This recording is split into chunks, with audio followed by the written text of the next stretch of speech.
మరి దేవుని యొక్క పిలుపు అందుకుని తన యాత్ర ముగించుకుని ఈ లోకాన్ని విడిచి వెళ్ళారు.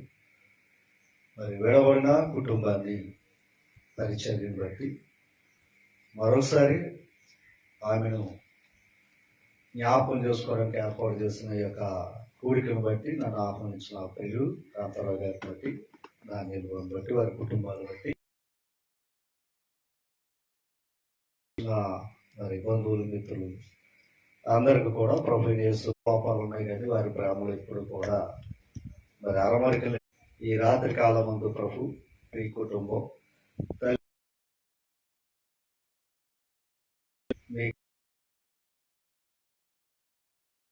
ఆమె చేసిన ప్రార్థనలు, ఆమె చేసిన కార్యములు ఈరోజు సత్య సంబంధమైన నా తన మీ కుమారుని యొక్క సంఘములోనికి బిడ్డలు నడిపించినందుకు స్తోత్రాలు నాయనా.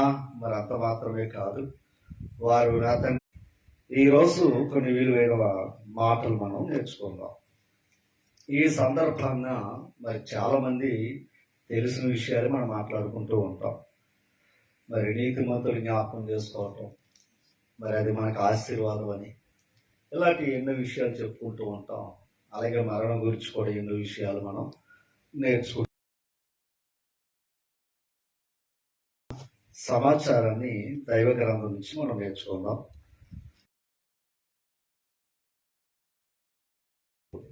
వాక్య భాగాలు రాసుకోవడానికి సిద్ధపడండి. దేవుని గ్రంథంలో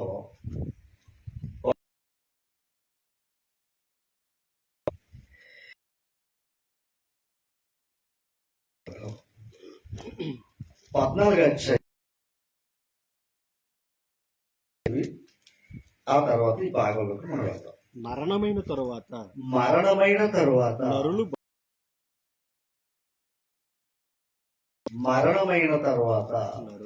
నరుడు బ్రతుకుదురా అన్నాడు. అంటే చనిపోయిన తర్వాత మనుషులకు మరో బ్రతుకుందా?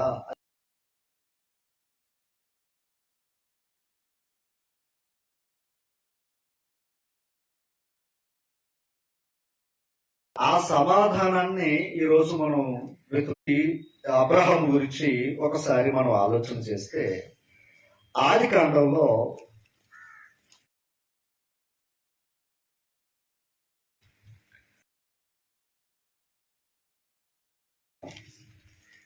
ఇరవై 23వ అధ్యాయంలోకి మనం తీసినట్లయితే, ఆది కాండం 23వ అధ్యాయంలోకి మనం తీసినట్లయితే మొదటి వచనాన్ని మనం చదువుతాం. సారా అబ్రహాం గారి యొక్క భార్య ఆమె జీవించిన కాలము అనగా సారా బ్రతికిన ఏండ్లు 120 ఏండ్లంట. ఎవరో సారా గారు ఆనాటి కాలంలో అంతకాలం.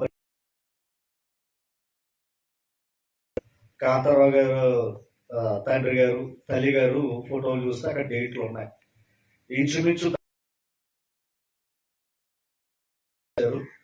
తల్లి గారు ఏమో ఇంచుమించు 83 సంవత్సరాలు వారు జీవించారట. నిజంగా ఒక ఆశ్చర్యం అది. ఎందుకంటే అంత దీర్ఘకాలం బ్రతికే పరిస్థితులు అయితే ఇప్పుడు చూసినట్లయితే ఆ కాలంలో ఈ సారా గారు కూడా 127 ఏండ్లు బ్రతికిందంట. 9వ వచనాన్ని మనం చూద్దాం. 9వ వచనంలో అక్కడ విషయం చూద్దాం. షోహారు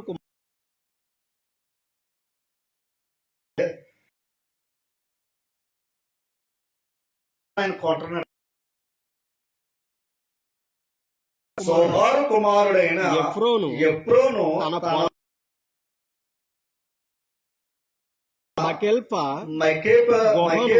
గుహను నాకిచ్చినట్లు వెల ఇచ్చాడట. ఓకేనమ్మా? ఎలా ఇచ్చాడయ్యా అంటే వెల చెల్లించాడట ఆయన. అబ్రహాము బ్రతికిన సంవత్సరములు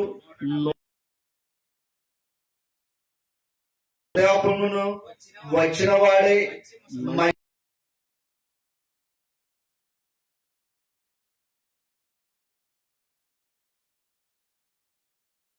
భార్య గారు చనిపోయారు. తప్పు అక్కడే పాతి పెట్టబడ్డాడు. యాకోబు అక్కడే పాతి పెట్టబడ్డాడు. ఆ తర్వాత యోసేపు కూడా మళ్ళీ అక్కడే ప్రధానం అయితే చేశాడు. ఆ దేశంలో వారు ఏమయ్యారు? పాతి పెట్టబడ్డాయట ఆ దేహాలు. ఇది మనం ఇందాక చదువుకున్న చరిత్ర. ఇక్కడ అన్ని విషయాలు వివరిస్తలేదు కానీ పితరులు ఇచ్చిన స్వాస్థ్యం ఒక విషయం, ఒక చరిత్ర కనబడుతుంది అక్కడ. నీ ద్రాక్ష తోట నా నగరును ఆనుకుని ఉన్నది. అది చూడండి, పక్కనున్న స్థానం ఎవరు విడిచిపెట్టరు. అవునా?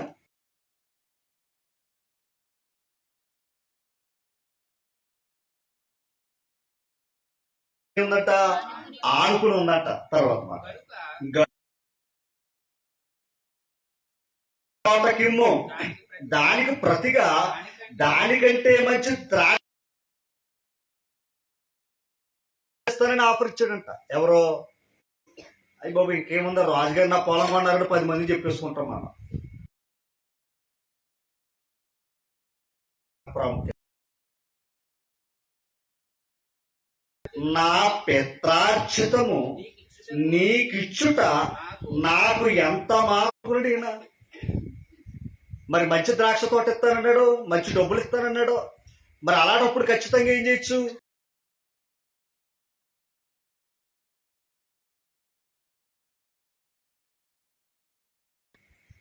ఈరోజు మరో భావించుకున్న సుమా, ఓకేనా? ఇంకా లోపలికి వెళ్ళాక మనకు అవన్నీ బయటకు వస్తాయి. ఒక విషయం అమ్మా, తర్వాత మనం చదువుతాం. తన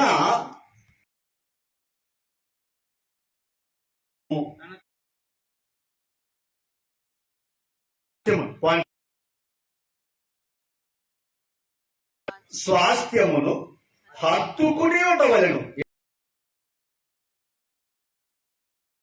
ఏం చేసుకోవాలంట? ఉండాలంట. అది అట్లాగా ఉంచ. సమూయేలు మొదటి గ్రంథం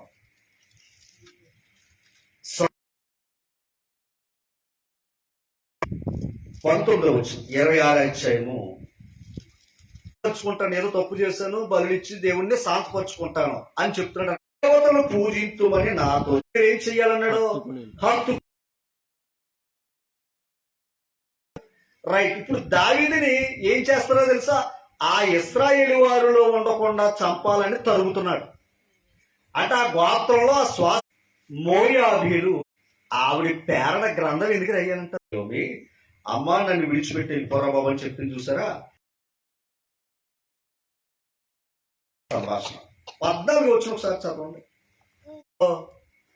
వార్ప. ఈవిడ ఏం చేసింది? ఎవరినే? మనం ఇందాక చెప్పిన అన్ని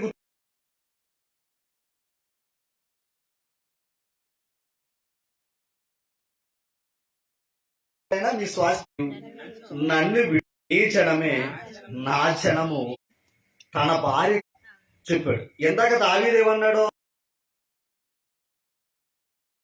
చేస్తున్నారు యోధా గోత్రాన్ని ఏం చేస్తుందో తెలుసండి? హత్తుకుని ఉంది. అత్తగారిని కాదు. ఎవరు రావాలి? రక్షకుడు రావాలి. రక్షణ ఎక్కడి నుంచి వస్తుంది? ఆ యోధ అనగా యోధా గోత్రం నుంచే రక్షణ రావాలి. అందుకని ఈవిడ ఎవరిని ఎత్తుకున్నది? ఆ గోత్రాన్ని ఎత్తుకుని ఉంది. ఓకేనా? ప్రభు యొక్క వంశావళిలోకి చేర్చబడ్డది. చేర్చబడ్డదంట. ఓకేనా? హత్తుకుని ఉండటం వల్ల కలిగిన రూతుకి, అందుకే దైవ గ్రంథాలు ఆవిడ పేరు రాశాడు. రూతు గ్రంథాలు చదువుతున్నాం మనం. ఓకేనా? హత్తుకుని ఉండాలి. ఒకసారి కొన్ని విషయాలు చూసామా?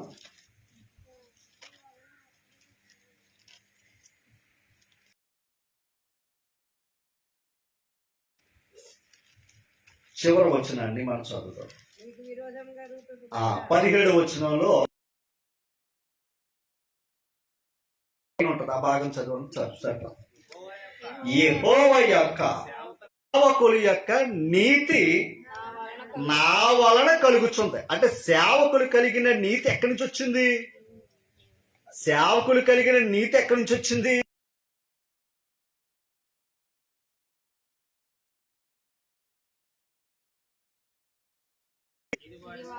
అదనమాట. ఇప్పుడు సేవకులకు ఉన్న స్వాస్థ్యం ఏంటి దేవుని నీతి. అమ్మా? స్వాస్థ్యం ఏంటి? ఇందాకైతే మనం చదువుకున్న ఇశ్రాయేలు ప్రజలకే స్వాస్థ్యం ఎక్కడయ్యా అంటే కానాను దేశం. అంతేనండి, కానాను దేశం అంటే ఆయన సేవకుల యొక్క నీతిని స్వాస్థ్యాన్ని ఇచ్చాడు. ఎవరికే? ఆయన సేవకులకి ఏమిచ్చాడు? స్వాస్థ్యం, నీతి. నీతి. ఒక మాట, నీతి గొప్పదా అని ప్రశ్న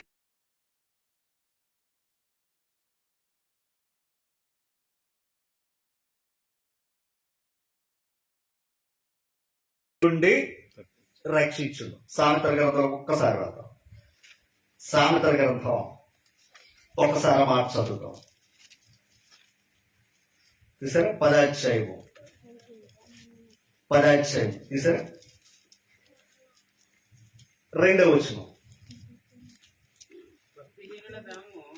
చదవండి.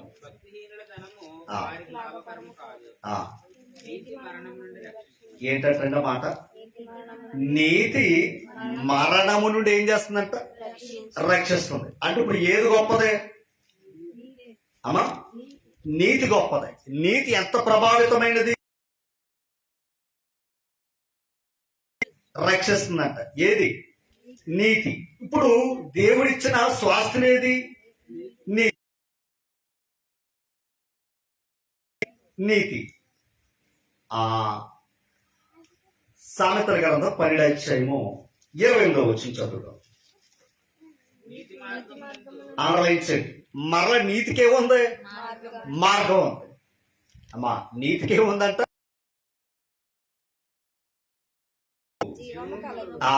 చూసారా? నీతి మార్గంలో ఏముందంట? జీవం ఉందంట. ఓకేనా? తర్వాత దాని త్రోవలో మరణమే లేదంట. దాని త్రోవలు ఏం లేదంట? మరణమే లేదంట. అంటే ఇప్పుడు నీతి ఎంత గొప్పదే అమ్మా? నీతి ఎంత గొప్పదే?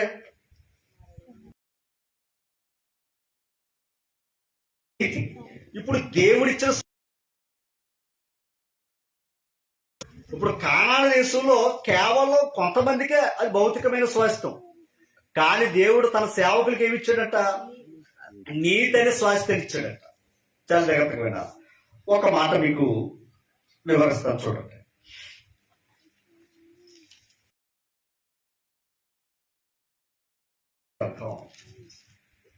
కీర్తన గ్రంథం తీసారా?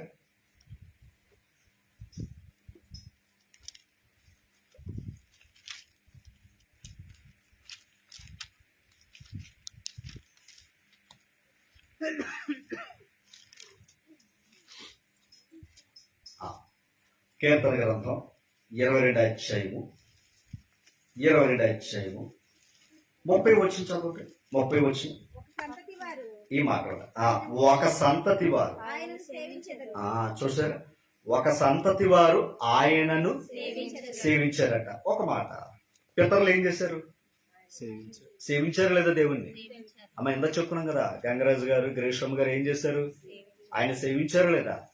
సేవించారు. తర్వాత మాట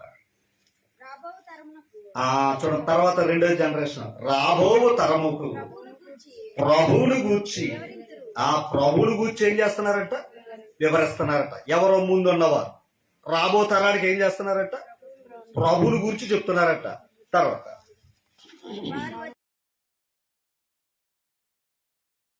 దీన్ని చేసినని అంటే 3వ జనరేషన్ ఇప్పుడు జరుగుతుందా లేదా? మరి హీరో గారు గట్ట ఉన్నారు కదా, ప్రశాంత్ గారు గట్ట, అమ్మా రాజుబాబు గట్ట ఉన్నారు లేదా? అంటే ఇప్పుడు ఎన్ని తరం ఉంది అక్కడ? 3వ తరం. అవునా కదంటారు? చెప్పాలి. ఇది రుజువా కాదా? రుజువు కనబడుతుంది కదా మన కళ్ళ ముందు. ఇప్పుడు చదవండి. ఈ మాట ఇందాక ఏమన్నాడు? రాబో తరమునకు ప్రభువును గూర్చి వివరిస్తారు. అంతేనా? వారికి ఏం చేస్తారు? ప్రభు ఎవరో? నీతిమంతుడు. అర్థమైందండి? ఆ ప్రభు ఎవరయ్యా అంటే నీతిమంతుడు. నమ్మరా? నమ్మరా? లోకస్సు వార్తలో 2 పోయి మీరు నమ్మేస్తారు. ఇప్పుడు లోకస్సు వార్తలో యేసు ప్రభుని సిలువేశారు కదా, ఆ సిలువేసినప్పుడు శతాధిపతి ఉన్నాడు అక్కడ, అమలుపరిచిన వ్యక్తి. వచ్చి చూడండి, ఎవరో క్రైస్తవుడు కాదు, శతాధిపతి అంటే మామూలుడు కాదు, హృదయాన్ని కఠినపరుచుకున్నవాడు. ఆ శతాధిపతి మనుషుడు నిజము ఉండేనని చెప్పి దేవుని మహిమపరిచాడట. అంటే యేసుప్రభు ఎవరని తెలుసుకున్నాడట? ఆయన శతాధిపతి యేసుప్రభు ఎవరని తెలుసుకున్నాడట? నీతిమంతుడని తెలుసుకుని దేవుణ్ణి ఏం చేశాడంట? దాని అర్థం ఏంటంటే, దేవా దేవా ఆ నీతిమంతుడిని మాకు అంటే ఇప్పుడు శతాధిపతికి యేసుప్రభు ఎవరని తెలిసింది? అక్కడ చూసిన కార్యాన్ని బట్టి. ఓకేనా? ఎత్తకే నీతి నిత్యము నిలుచును అనే మాట ఉంటుంది.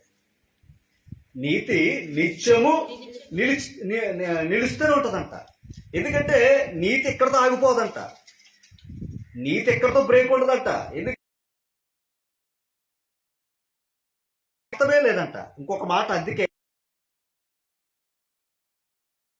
ఇప్పుడు అంటే మన దృష్టిలో మరణం, చనిపోయారంటే మన దృష్టిలో ఏమనుకున్నామంటే మరణం. కానీ నీతికి ఏమి లేదు తెలుసంటే మరణమే లేదు. ఒక మాట, ప్రభుకి ఏమి లేదు. యేసుప్రభు ఎవరో? నీతిమంతుడే కదా. ఇక దేవుడిచ్చిన నీతి కోసం ఏం చెయ్యాలి మనం? దేవుడిచ్చిన నీతి కోసం ఏం చెయ్యాలి మనం? ఆ స్వాస్థ్యాన్ని కాపాడుకో చెయ్యవలనండి. తన మహిమకి ఏం కలగాలంట? కీర్తి కలుగు చెయ్యవలనండి. తన చిత్త ప్రకారమైన సంకల్పమును బట్టి మనలను ముందుగా నిర్ణయించి. చిన్న మాట చెప్తా, అబ్రహాంకి ఏ దేశం ఇచ్చాడు ఆయన? ఎంతగా ఎవరికి? ఇశ్రాయేలు పుట్టారా? ఇశ్రాయేలు పుట్టారా? లేదు కదా. వాళ్ళ పుట్టక మునిపే ముందేం చేశాడు? ఈ స్వాస్థ్యం మీకేరా అన్నాడు. అన్నాడా లేదా? నమ్మేరా లేదా? నమ్మేరు గనక కానాను దేశానికి అంత ప్రాముఖ్యత ఇచ్చారు వాళ్ళు. ఓకేనా? ఇప్పుడు చెప్పుకుంటున్న స్వాస్థ్యం ఎక్కడో తెలుసా? నీతి వల్ల కలిగిన స్వాస్థ్యం అన్నాడు చూసారా? అది భూ సంబంధమైనది కాదు, పర సంబంధమైనది. ఒకసారి వచ్చి చూపిస్తాను. మరియు క్రీస్తునందు ముందుగా నిరీక్షించిన మనము తన మహిమకు కీర్తి కలుగు చేయవలెనని. తన మహిమకి ఏం కలగాలంట? దేవుడు తన చిత్త ప్రకారమైన దయా సంకల్పమును బట్టి మనలను ముందుగా నిర్ణయం ఆయన యందు స్వాస్థ్యముగా ఏర్పరచను. ఎవరి యందు స్వాస్థ్యం అంట? క్రీస్తు ఎవరు? నీతిమంతుడు. అది ఇప్పుడు నీతిని ఏమిచ్చాడంట? స్వాస్థ్యంగా. ఒక మాట. ఇప్పుడు యేసుప్రభు ఎక్కడ ఉన్నాడు?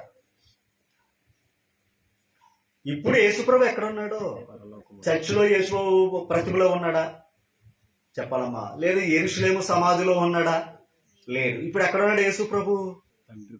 ఆయన అన్నాడు, నేను తండ్రి దగ్గరికి వెళ్తున్నాడు రా బాబు, అక్కడ మీ అందరికీ అసలు స్థలాలు ఉన్నాయి, సొంత స్థలాలు అక్కడ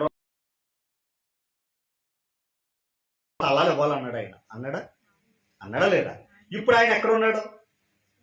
పరలోకంలో తండ్రి దగ్గర ఉన్నాడు. ఉన్నాడా లేదా? డౌటా? ఉన్నాడన్నది విశ్వాసం, లేదనుకుంటే లేదు. ఇప్పుడు మన స్వాస్థ్యం ఎక్కడ ఉందో చెప్పండి? అవునా కదంటారా? ఇప్పుడు అక్కడ ఉన్న భాగ్యం గమనించాలి, ముందుగా సిద్ధం చేశాడు దేవుడు. ఇంకొక మాట చెప్పాలంటే, ఇశ్రాయేలు వారికి అయితే కానాను దేశాన్ని ఇచ్చాడు. కానీ క్రీస్తుని విశ్వసించటం ద్వారా, క్రీస్తు ప్రభుని విశ్వసించటం ద్వారా ఒక మాట మీకు బాగా అర్థమవుతుంది.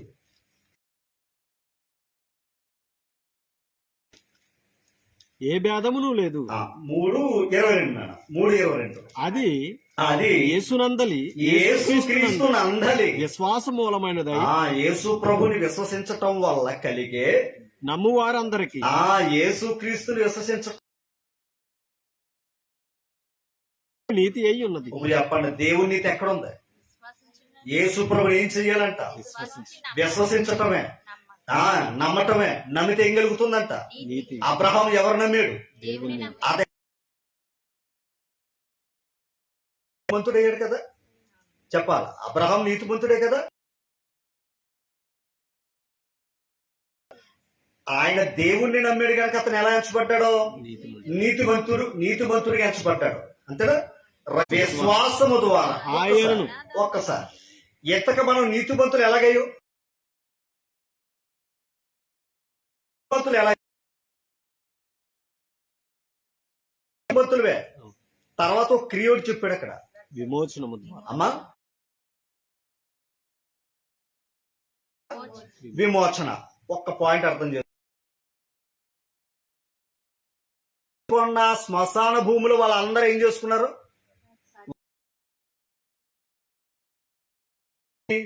ప్రభు వచ్చి టైంకి మేము లెగుతామని నమ్మకం. ఎందుకంటే ఆ కాలంలో ప్రభు రాలేదు గనక. అంటే ఖచ్చితంగా వాళ్ళ నమ్మకం ఏంటి? వాళ్ళకి తెలుసు. ఎవరికే? ఎందుకు అంటే అబ్రహాముని ఇస్సాకుని బలిగా ఇమ్మన్నాడు. ఇచ్చాడు ఎవలేదా? ఎందుకు ఇచ్చాడు? మృతులను సహిత ఏం చేయగలడు దేవుడు? అది ఆయన నమ్మకం. అందుకే సొంత కొడుకుని ఇవ్వడానికి కూడా ఏం చేయలేదు, వేణికేయలేదు అనమాట. ఇప్పుడు ఆయన నమ్మి ఏం చేశాడు? ఈ స్థలాన్ని నాకు ఇస్తానన్నాడు. ఈ స్థలాన్ని దీవించాడు కనుక ఈ స్థలాన్ని కొనుక్కుని ఏం చేసుకున్నాడు ఆయన? అక్కడే వారు దేహాల్ని పాతి పెట్టుకున్నారు. వెల చెల్లించాడా లేదా? అంతేనా? అదే కదా. ఎక్కడ పాతి పెట్టబడ్డారు? కానాను దేశంలో పాతి పెట్టబడ్డారు. కారణం ఏంటయ్యా అంటే క్రీస్తు ప్రభుని విశ్వసించి ఆయన రక్తం ద్వారా మనం ఏమయ్యామంట? నీతిమంతులయ్యాం. ఒక్క మాట, స్వరక్తమిచ్చి సంపాదించిన చెప్పాలి, స్వరక్తమిచ్చి సంపాదించిన సంఘం. అంతేనా? ఇంతకీ యేసు ప్రభు సంపాదించింది ఏంటో చెప్పాలి. సంఘాన్ని దేనితో సంపాదించాడు కదా. ఇంకొక మాట లోపలికి వెళితే ఆయన వెలపెట్టి కొన్నాడట. అర్థమైందండి? వెలపెట్టి కొన్నాడట. ఎవరినే? మనల్ని. అన్నాడా లేదా? ఒక మాట పోటీ చూద్దాం, ఒక మాట చూద్దాం. ఏది? ప్రకటన గ్రంథంలో మాట చూద్దాం. కూర్చోండి. ప్రకటన గ్రంథంలో మాట చూద్దాం. 5వ అధ్యాయం 10వ వచనం. త్వరగా. ఆ పెద్దలు, నీవు ఆ గ్రంథమును తీసుకుని దాని ముద్రలు విప్పుటకు యోగ్యుడవు. యేసు ప్రభుని గురించి మాట్లాడుతున్నారండి ఆ పెద్దలు. తర్వాత నీవు వధింపబడిన వాడై నీ రక్తమిచ్చి ప్రతి వారిలోను ప్రతి ప్రజలోను ప్రతి జనములోను దేవుని కొరకు మనుషులను కొని అండర్లైన్. ఏం చేశాడంట యేసు ప్రభు? ఏం చేశాడంట? కొన్నాడా లేదా? అబ్రహాం ఏం చేశాడు? శ్మశాన భూమిని కొన్నాడా లేదా? కొన్నాడు కనుక అక్కడ ఉన్న వాళ్ళందరినీ ఏం చేసుకున్నాడు? ఆయన పాతి పెట్టుకున్నారు చనిపోయిన తర్వాత. ఓకేనా? చెప్పాలి. అక్కడ మరణించిన తర్వాత పాతి పెట్టబడ్డారు అక్కడ. అంతేనా? అంతేనా? యేసు ప్రభు ఇప్పుడు ఏం చేశాడంట? అందరినీ కూడా ఏం చేశాడు? తన రక్తంతో ఏం చేశాడంట? కొన్నాడు. ఇప్పుడు మనల్ని కొన్నాడు లేదా? కొన్న తర్వాత ఏం చేశాడు? ఒకసారి వచ్చిన చదవండి. మా దేవునికి అండలించండి. వారిని ఒక రాజ్యముగాను యాజకులుగాను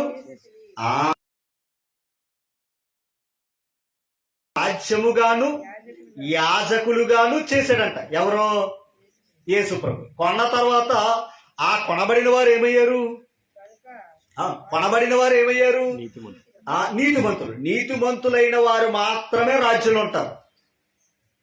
అమ్మా, నీతిమంతులైన వారు మాత్రం ఎక్కడ ఉంటారు? రాజ్యములో ఉంటారు. ఇంకొక మాట మీకు అంటే చూస్తారని పేతురు రాసిన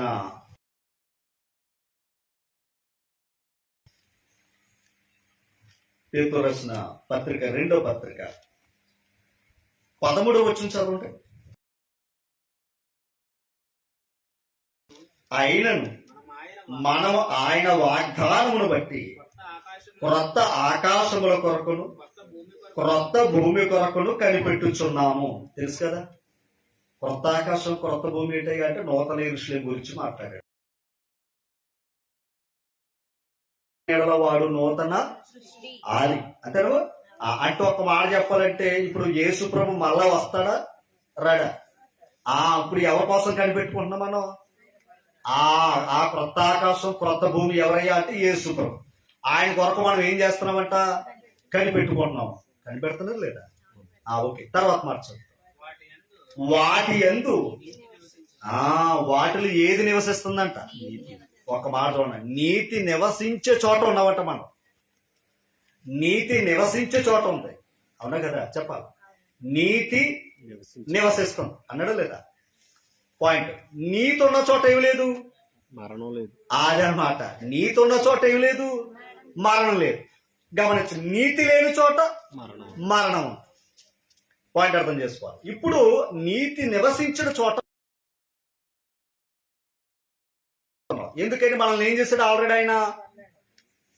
కొన్ని రాజ్యముగాను యాజకులుగాను ఏం చేశాడు ఆయన? దేవునికి ఏర్పాటు చేశాడా లేదా? ఇప్పుడు రాజ్యం అనగా నీతిమంతులుగా చేశాడు మనల్ని. యాజకులు చేసే పని ఏంటో చెప్పాలి. యాజకులు చేసే పని ఏంటి? సేవకులు, అంతేనా? మరి సేవకులు ఇచ్చిన స్వాస్థ్యం ఏంటి?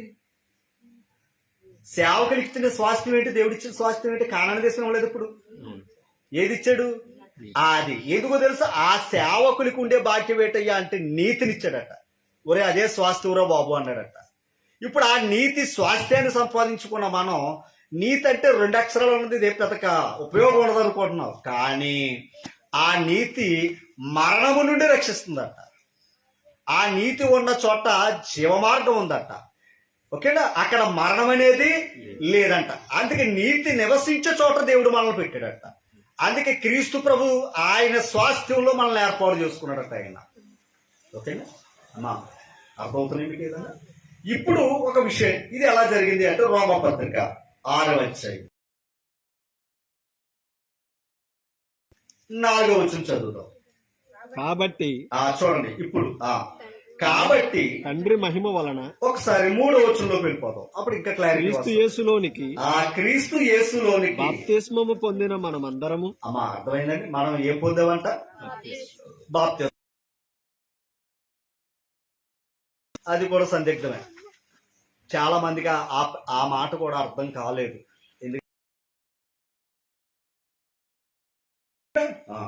ఒకసారి మనమందరము, ఒక మాట, బాప్తిస్మం ఎక్కడ పొందాలి? భోజనం ఎక్కడ తినాలి? నేను భోజనం ఎక్కడికి వెళ్ళాలి? కడుపులోకి వెళ్ళాలా? కడుపు పైన కట్టుకోవాలా? కడుపులోకి వెళ్తే ఎక్కడికి వెళ్తుంది? లోపలికి వెళ్తుంది, అంతేనండి. లోపలికి వెళ్తే అరుగుదల అవుతుంది, శక్తి వస్తుంది. కడుపు బయట కట్టుకుంటే కట్టుకున్న అన్నం కూడా పాడైపోతుంది, అంతేనా? ఇప్పుడు బాప్తిస్మం ఎక్కడ? లోనికి వెళ్తే రక్షణ, వాడ బయట ఉంటే రక్షణ, అంతే కదండి. లోపలికుంటే కదా రక్షణ, అంతే కదండి. ఇప్పుడు బయట ఉన్న వారికి ఏమి లేదు.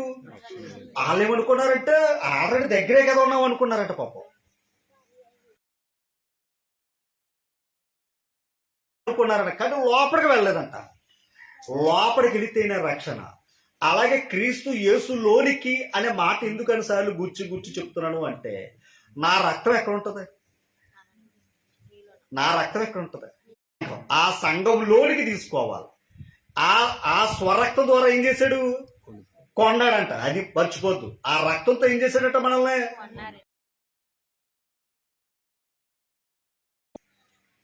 క్రీస్తు యేసులోనికి బాప్తిస్మం పొందిన మనమందరము ఆయన మరణములోనికి బాప్తిస్మము పొందితమని మీరు ఎరుగరా? ఓకేనా? ఆయన మరణములోనికి ఏం పొందామట చెప్పాలి. మన కొరకు ఆయన ఏమి అనుభవించాడు? మరణం అనుభవించాడు. పాయింట్ అనిపించాడు. అసలు మరణం లేనివాడు ఆయన, కానీ మనం పొందవలసిన మరణాన్ని ఆయన పొందాడట. ఎవరో? యేసు ప్రభు. ఓకేనా? ఆ తర్వాత కాబట్టి తండ్రి మహిమ వలన, ఈ మాట విన్నారు, తండ్రి మహిమ వలన క్రీస్తు మృతులలో నుండి, క్రీస్తు ప్రభు మృతులలో నుండి ఎలాగూ లేపబడెను. ఒకసారి యేసు ప్రభు చనిపోయాడా, తిరిగి లేచాడా? చనిపోయాడు. ఇందాక ఏం చదువుకున్న ప్రారంభంలో, నరులు మరణము తర్వాత ఆల్రెడీ మనుషులకి ఏముంది? మరణం ఉంది. అది ఊరికే తెలుసు. కానీ తర్వాత బ్రతుకుదురా అన్నది ప్రశ్నేసి వదిలేసాడు అక్కడ.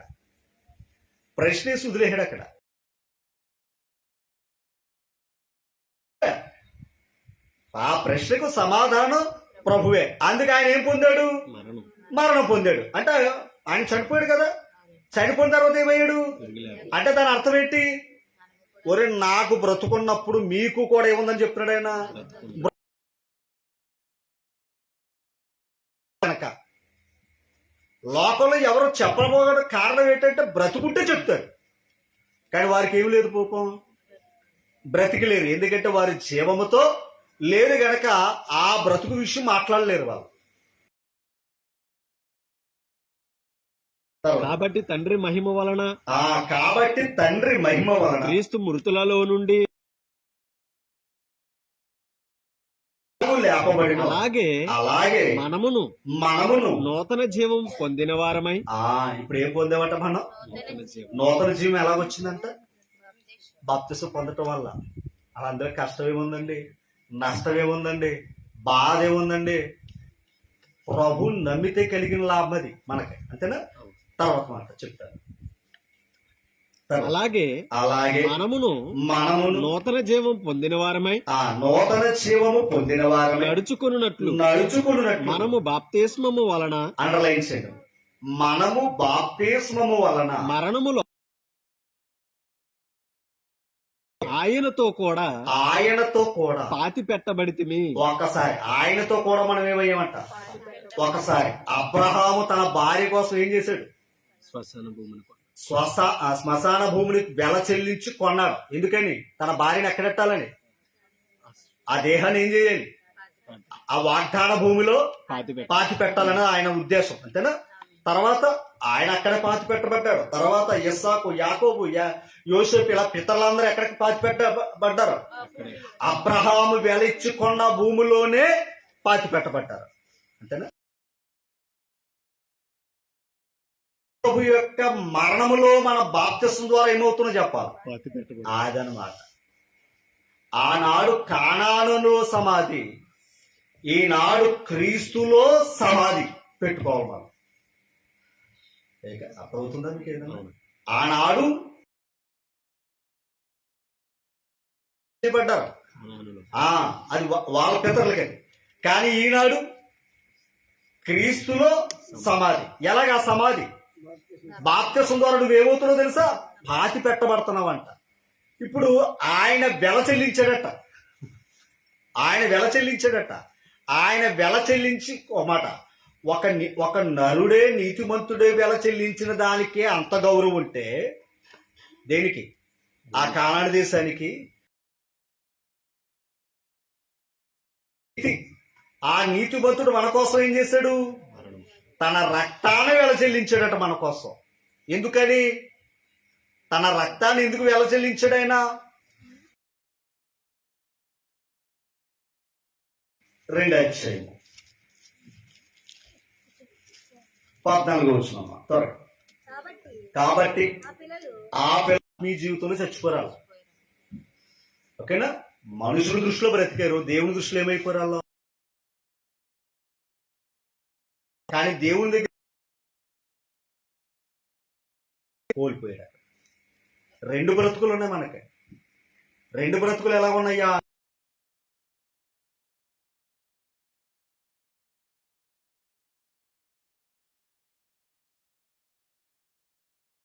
ఎక్కడున్న విధానాల్లో, ఎక్కడున్న స్వాస్థ్యాల కోసం ఎంత మనం ఆలోచన కలిగి ఉంటే మరి ఆత్మ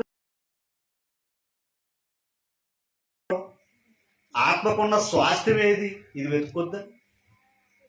కేవలం ఇక్కడున్న 1-2 సెంట్లకి మనకి ఎంత, ఇది కూడా గౌరవమే. ఏదో ఇంతకు చెప్పాను నేను, కేవలం పితలు ఇచ్చిన స్వాస్థ్యం కోసం నాబోతే ఏం పోగొట్టుకున్నాడు?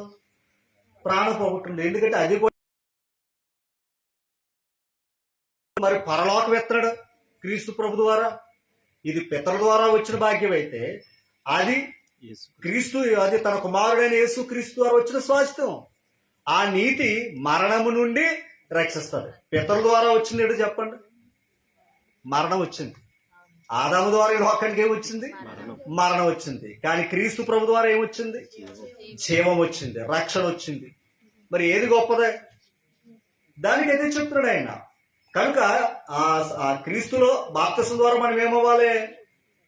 సమాధి అవ్వాలని చెప్పాడు. ఇప్పుడు కిందకు వచ్చేద్దాం. మరణ భయము చేత అపవాదిని మరణము ద్వారా నశింప చేయుటకు జీవించబడిన వారిని విడిపించుటకు ఆయన కూడా రక్త మాంసాలతో ఏమయ్యాడు? అది యేసు ప్రభు రక్త మాంసాలతో ఎందుకు వచ్చాడంటే మనం భయపడుతున్నామంట. ఆ మరణ భయం విడిపించడానికి యేసు ప్రభు లోకానికి వచ్చి మనలాంటి దేహము మరణించాడట. ఎందుకని అమ్మా? ఎందుకు?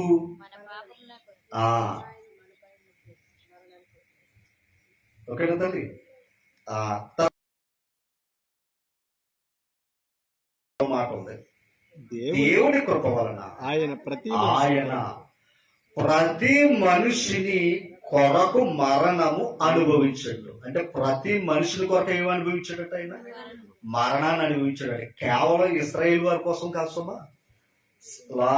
సర్వలోక పాప పరిహార్థంగా. ఓకేనా? ఆయన అందరి కోసం రక్తం కార్చలా, అందరి కొరకు ఏం చేశాడు? ఆయన రక్తం కార్చాడు. ఓకేనా? అందరి కోసం ఆయన త్యాగం చేశాడు. అందరి కొరకు ఆయన తన అటు విధంగా చెప్పాలని శ్రమలు అనుభవించాడు, నిందలు అనుభవించాడు, బాధలు. కానీ అలా గుర్తించేవారు ఏది గుర్తించాలి? మొదటగా ఆయన నీతిని గుర్తించాలి. ఎందుకంటే ఆయన ఇచ్చిన స్వాస్థ్యం ఏంటయ్యా అంటే నీతి. ప్రకటన గ్రంథం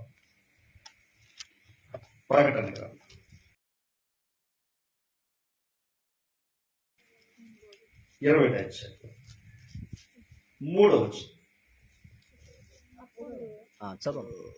దేవుని నివాసము మనుషులతో కూడా ఉన్నది. ఆయన వారితో కాపురములను, వారు ఆయన ప్రజలైనది. ఒక మాట, అసలు దేవుని నివాసం ఎలాగుంటాడు? చోట దేవుడు ఉంటాడు అమ్మా. అదనమాట. దుర్నీతి ఉన్న చోట దేవుడు ఉండడు, నీతి ఉండాలి. నీతి ఉన్న కాడ దేవుడు ఉంటాడు అన్నమాట. ఓకేనా? చూడండి తర్వాత, మనుషులతో కూడా ఉన్నది అసలయ్యుందురు. దేవుడు తానే వారికి దేవుడయ్యుండి వారికి తోడయ్యుండును. ఆయన వారి కన్నుల ప్రతి బాష్ప బిందువును తుడిచివి. యోబు గ్రంథం. మరణమైన తర్వాత నరులు బ్రతుకుదురా? అదే కదా ప్రశ్న. ఆయన తిరిగి లేచాడు కనుక మనం నమ్ముతున్నాం. తిరిగి లేపవా? ఏది? యేసుబాబు నమ్మవా? నమ్మొద్దు. 7వ వచనం చదవండి. ఓకేనా? యేసుబాబు నమ్మొద్దు ఎవరు కూడా. అదేంటంటే బాబు అనుకుంటున్నారు. సరే, ఇంకో జీవితం ఉందా లేదో దేవుడు సృష్టిలో పెట్టిన ఒక వృక్షం చెప్తుందంట. వృక్షము నరకబడిన ఎడల అది తిరిగి చిగుర్చిననియు దానికి లేత కొమ్మలు వేయుననియు. ఏముందట దానికి?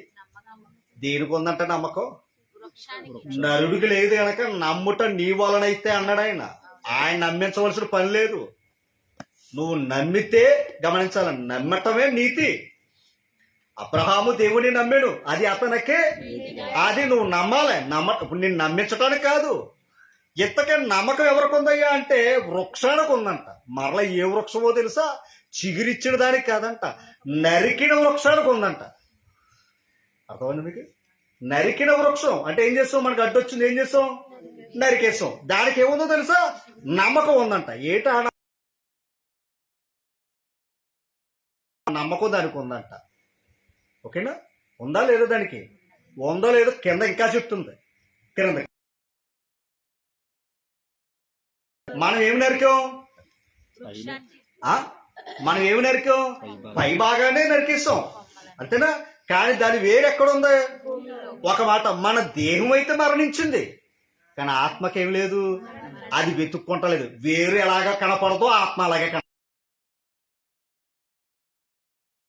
దేహానికి కాదు, వేరుకు ఉండాలి. అర్థమైందా లేదా మీకు? వేరుకు ఉండాలి. నమ్మకం దేనికి కావాలి? ఆత్మకు కావాలి. శరీరానికి ఏంటండి? ఆ తర్వాత చూడండి, దాని వేరు భూమిలో పాతదైపోయినను. ఆల్రెడీ వేరేమైపోయిందంట. ఒక మాట, నరుడు పాపం చేసి మలినమైపోయింది. ఏంటో చెప్పండి? శరీరమా? ఆత్మ? ఆత్మ. అందుకే పాపాత్ములు అనే పదం ఉంటుంది బైబిల్లో. ఆత్మ ఏమైపోయిందంట? ఎంతకే మనం చేసి రక్షించటానికే ప్రభు వచ్చాడు.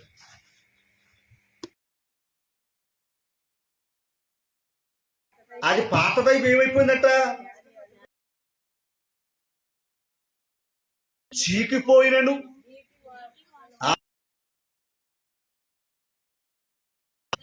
దాని అర్థం ఏంటి తెలుసు? అది ఎక్కడో గమనించాలి. చీకిపోయి ఉందంట వేరు, కానీ నమ్మకం ఉందంట.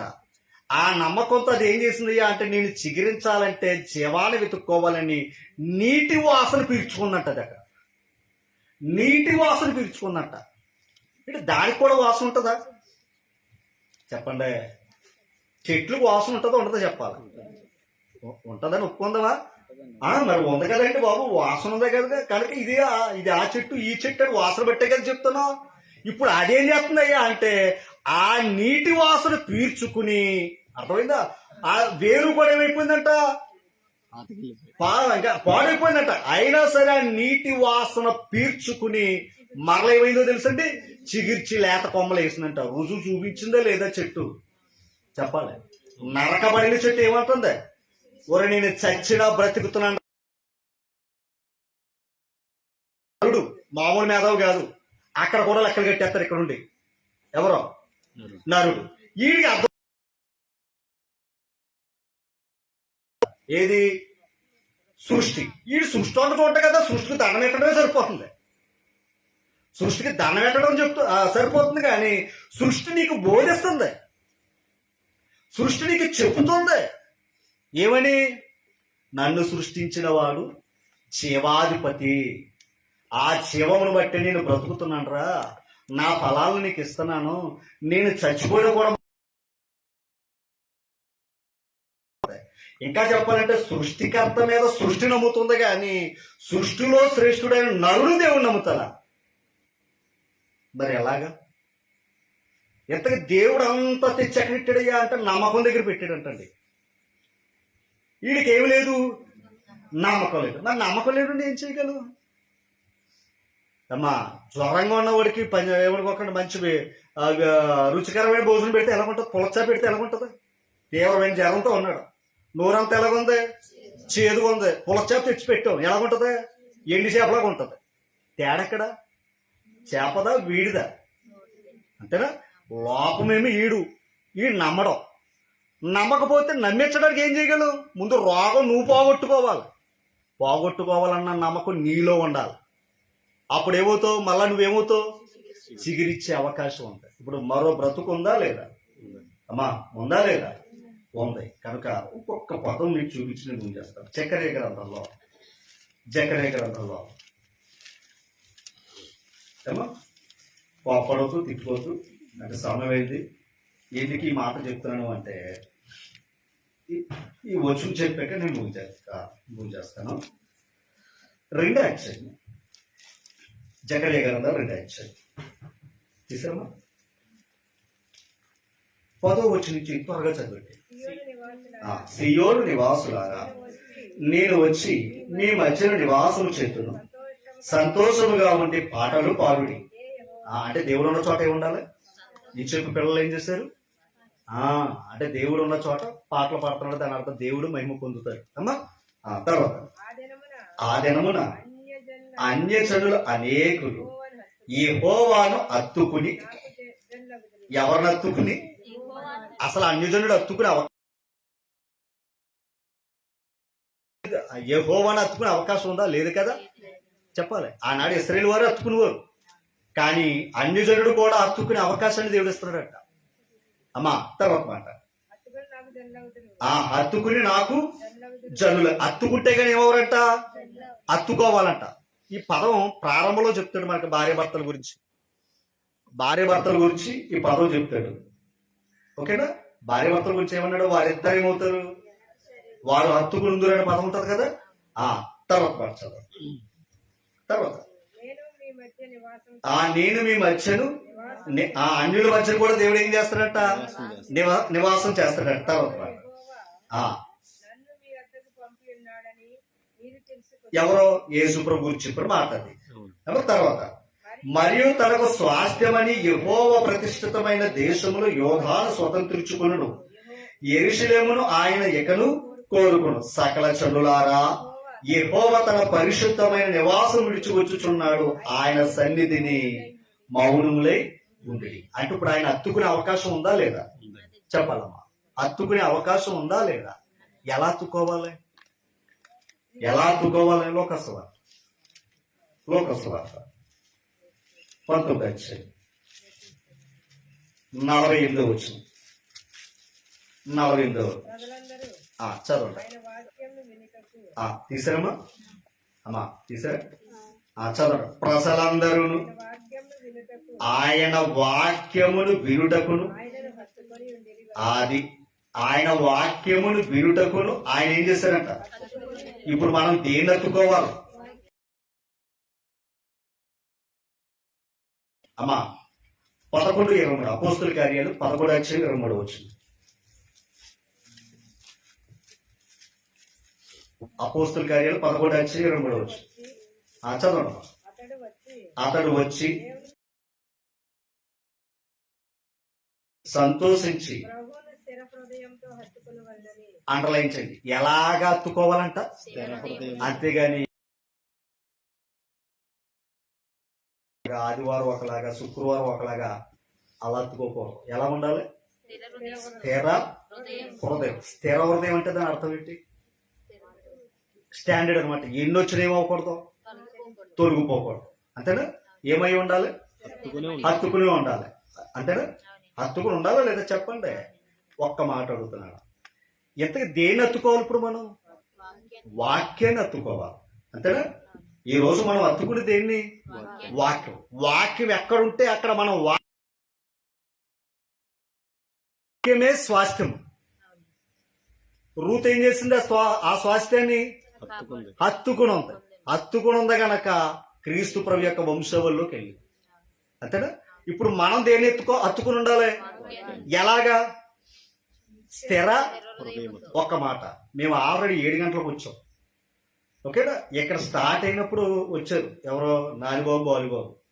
ఆల్రెడీ ఇక్కడ స్టార్ట్ అయిపోయింది. అప్పుడు బయలుదేరారు టేక్ నుంచి. నాన్న ఇంక అయిపోతుంది కదా, ఇంక మరి ఏమనుకోకుండా మేము చెప్పలేక చెప్తే వాళ్ళ అన్న మాట ఏంటో తెలుసా? చాలు, ఇంటికాడ కూర్చుని ఏం చేస్తామని పరిగెట్టుని వచ్చారా. ఇప్పుడు ఒక విషయం చెప్తాం. ఇప్పుడు మనం అనుకోని బట్టి వచ్చాం. ఇప్పుడు మీటింగ్ అయిపోతున్నప్పుడు రావాల్సిన పని ఏంటి? మీటింగ్ అయిపోతున్నప్పుడు ఎందుకండి? ఇంకో మాట, మీటింగ్ అయిపోతున్నప్పుడు చాలా మంది ఏమంటారు తెలుసా? తప్పు ఎవరు అనుకుంటారు. వెళ్దాం అనుకున్నామండి, ముగింపులో ఉంది, ఎందుకని ఆగిపోయి అంటారు. ఏంటి పక్క ఇదిలోనే అంటారంటారా ఎవరైనా? అంటే ఇంకా చెప్పాలంటే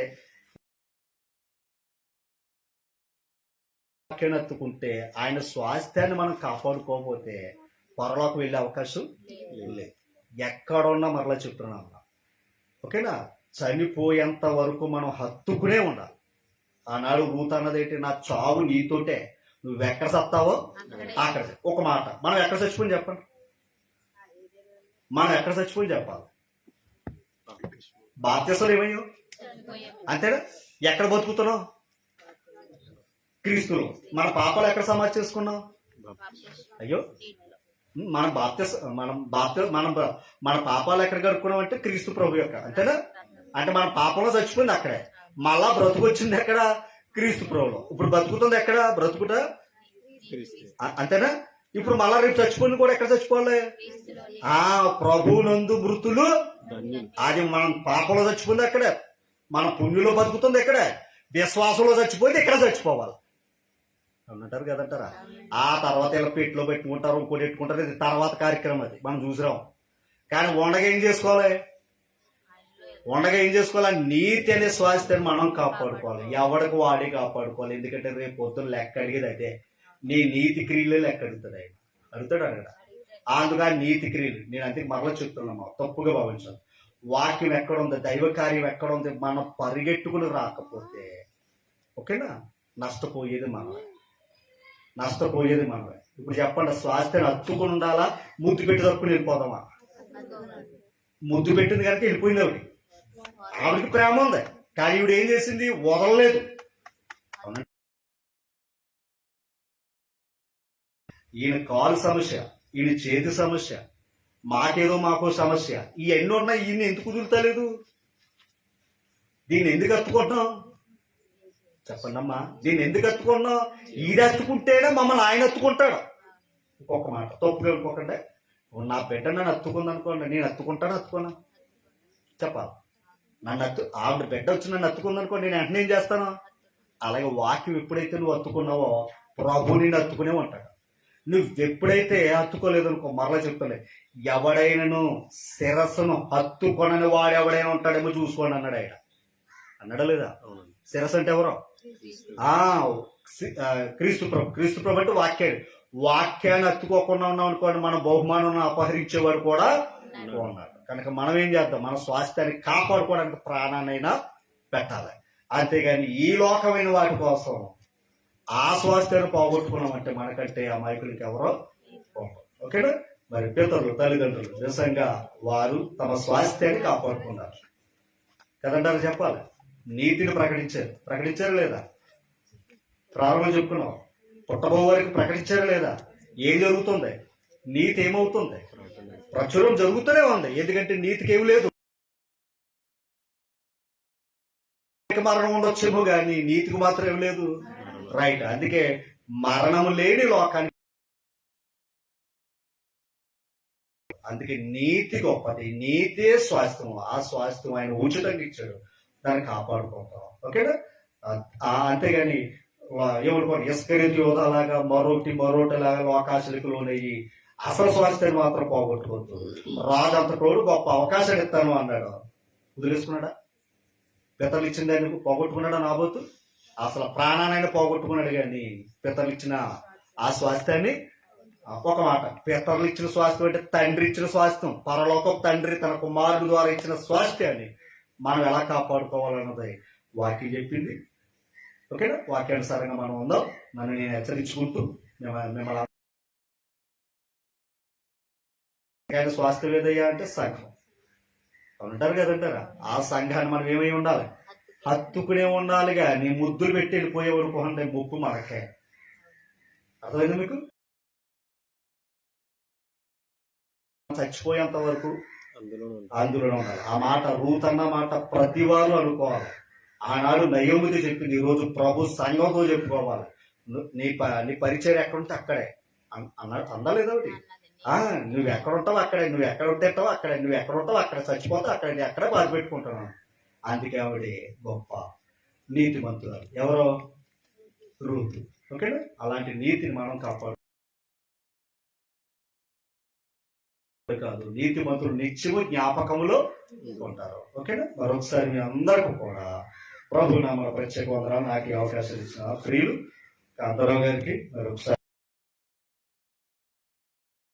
అనుదిన ప్రార్థనలో మా పరిచయం గురించి జ్ఞాపకం చేసుకోండి.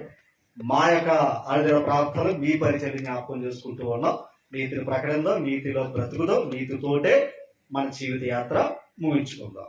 మిమ్మల్ని అందరూ దేవుడి దీవించుగాక.